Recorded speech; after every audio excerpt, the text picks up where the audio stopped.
नमस्कार प्रिय दर्शक बंधु स्वागत करुच्ची वास्तुवाणी ओडिया चैनल पुणी एक नूतन अध्याय। दर्शक बंधु आज आम आलोचना करवा चाणक्य नीति अनुसार केउं सातटी स्थान को जोठिकी आपण जेकोसी परिस्थिति निमंत्रण थिले जेते डाकिले से जगह को जीवा उचित नुहे। दर्शक बंधु चाणक्य कही जीवन में गोटे भूल देखादेले मनीषर मर्यादा परिवार और भविष्य ध्वंस हो जाए। दर्शक बंधु से किसी जगह को जीवाकू से संपूर्ण अनुमोदन करनथिले। आउ से सातटी स्थान कौन कहीं सेठाकू जीवाकू निषेध करा जायछि। चलतु प्रत्येकटी को गुरुत्वपूर्ण कहानी एवं उदाहरण सहित विभाजन आलोचना करवा। दर्शक बंधु वीडियोटी यदि आपको भल लगे निश्चय चैनल को सब्सक्राइब करेंगे, वीडियोटी गोटे लाइक करेंगे एवं कमेंट बॉक्स रे आपण केउं स्थान रे रही वीडियोटी को देखुचंती से स्थान नाम निश्चय लिखि कमेंट करेंगे।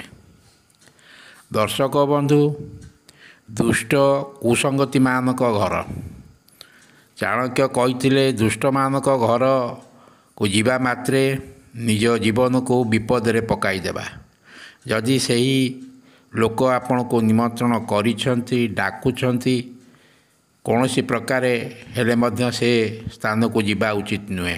से स्थान को कौनसी कथा कही आपण से जगह को एड़ाई देबा उचित। कहीं ना सेठारे नेगेटिव एनर्जी थाए सेमानक संगरे आपण जदि मिशुंट बा जाउछंती से जगह को आपण मध्य बदनाम हो जिवे।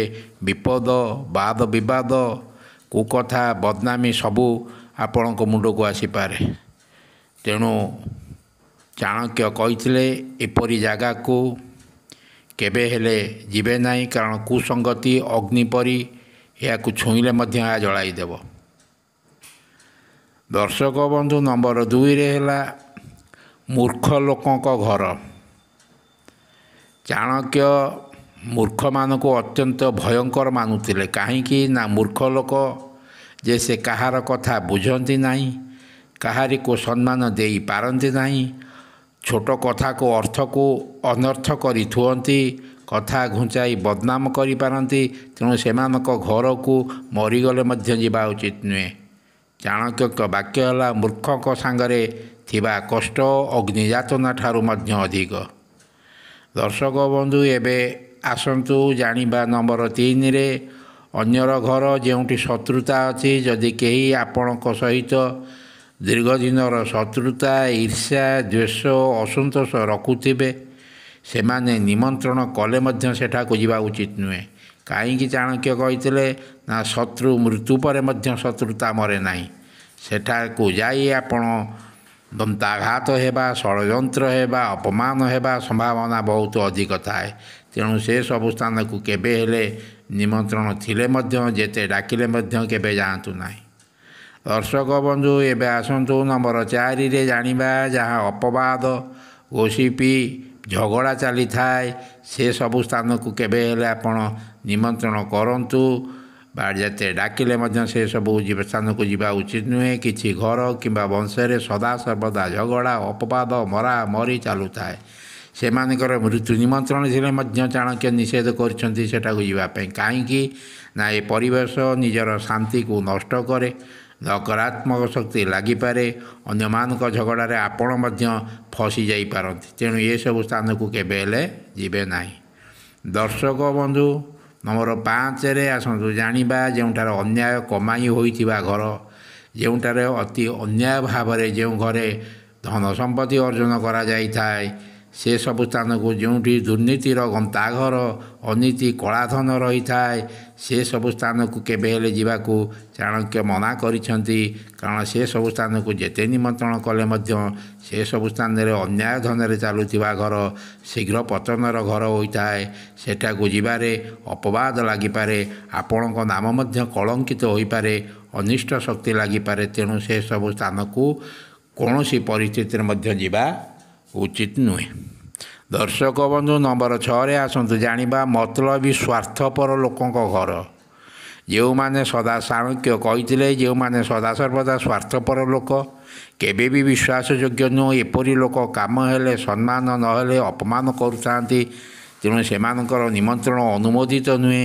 ସେମାନେ ଆପଣଙ୍କୁ ଆପଣଙ୍କୁ ଖରାପ ବ୍ୟବହାର କରିପାରନ୍ତି, କାହାକୁ କ'ଣ କହିଛନ୍ତି ଘୁଞ୍ଚାଇ ଦେଇପାରନ୍ତି, ଆପଣଙ୍କ ଘରେ ସମସ୍ୟା ସୃଷ୍ଟି କରିପାରନ୍ତି।